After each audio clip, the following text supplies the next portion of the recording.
Lesson 26, Journeys. Our story is called The Mysterious Tadpole, and our essential question is, how do some animals change as they grow? So please think about that as I read the story. "Greetings, nephew," cried Lewis's Uncle McAllister. "I brought a wee bit of Scotland for your birthday." "Thanks," said Lewis. "Look, Mom and Dad, it's a tadpole." Lewis named him Alphonse and promised to take very good care of him. Lewis took Alphonse to school for show and tell. "Class, here we have a splendid example of a tadpole," exclaimed Ms. Shelbert. "Let's ask Lewis to bring it back every week so we can watch it become a frog." Ms. Shelbert was amazed to see how quickly Alphonse grew. "Maybe it's because he eats only cheeseburgers," said Lewis. When Alphonse became too big for his jar, Lewis moved him to the kitchen sink. "He's the perfect pet," said Lewis. Lewis and Alphonse loved to play games. "Be careful, Lewis," said his mother. "The living room is not a soccer field. Something is going to get broken."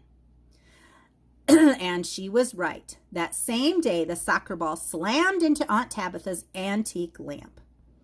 "This tadpole is out of control," said Lewis's mother. "Something must be done."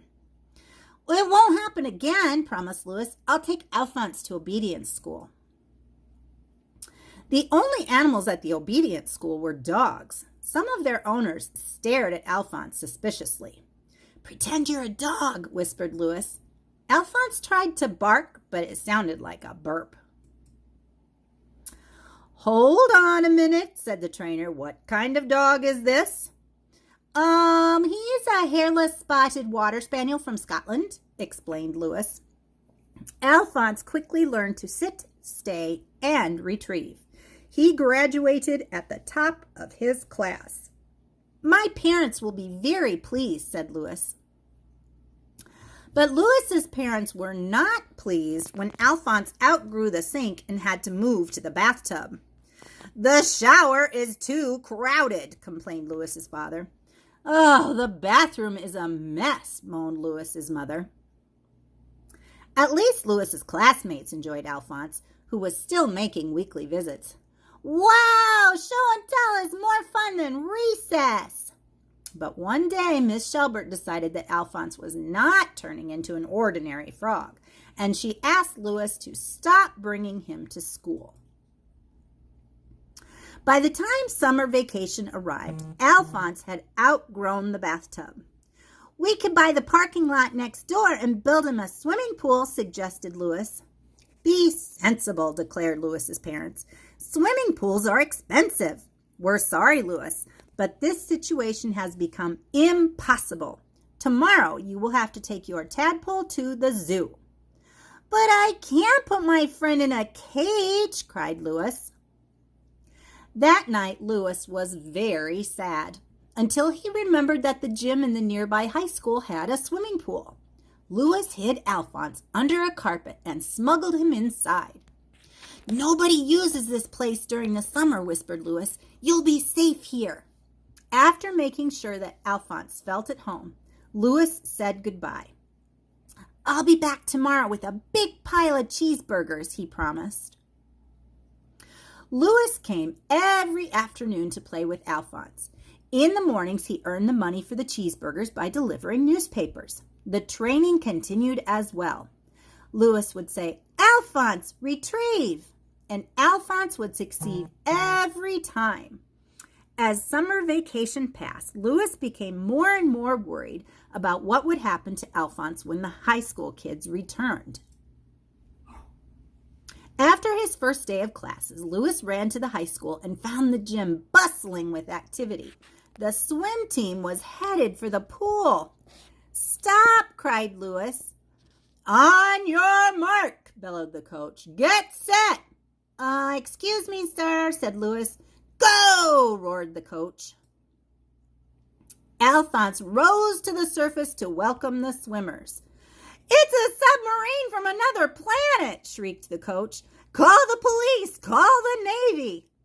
"No, it's only a tadpole," said Lewis. "He's my pet." The coach was upset and confused. You have until tomorrow, he cried, to get that creature out of the pool. Louis telephoned his friend, Ms. Severs, the librarian, and asked for her help. Oh, I'll be right there, she said. Ms. Severs rushed to meet Louis at the high school. When she saw Alphonse, she was so startled that she dropped her purse into the water. Retrieve, said Louis, and Alphonse did. Where did this astounding animal come from? Cried Ms. Severs. Oh, he was a birthday gift from my uncle, Louis replied. Ms. Severs telephoned Uncle McAllister.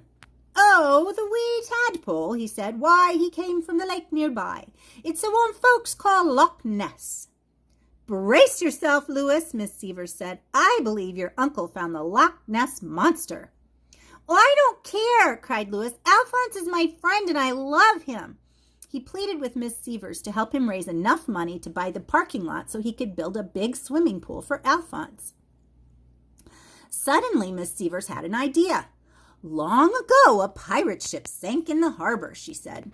No one has ever been able to find it or its treasure chest. Perhaps we can. The next morning, they drove to the harbor and rented a boat. This is a treasure chest, cried Louis. Retrieve! Alphonse disappeared under the water and returned with the chest. It was filled with gold and jewels. Let's buy the parking lot and get to work, cried Miss Severs. Louis's parents were shocked to see a construction crew in the parking lot. Louis, they cried, what in the world is going on here? Alphonse found a pirate treasure ship, exclaimed Louis, and we used part of our gold to buy you this present. Louis's parents were shocked once again. Tickets for a vacation cruise to Hawaii, they gasped. And, said Louis, you don't have to worry about us because Granny has agreed to babysit. They hugged Louis and they kissed Alphonse. How soon can we leave? They cried. Immediately, said Louis. Uh-oh. Where do you suppose that came from? By the time Louis's parents returned, the swimming pool was being enjoyed by everyone in the city. A week later, Louis said, Alphonse, tomorrow is my birthday, which means that you've been my best friend for a whole year. The next day, Uncle McAllister arrived for the party. Greetings, Louis, my lad, he exclaimed. I've come with a curious stone from the hills of Scotland. Happy birthday. Wow, thanks, said Louis. And suddenly the stone began to tremble and crack. What do you think's going to happen?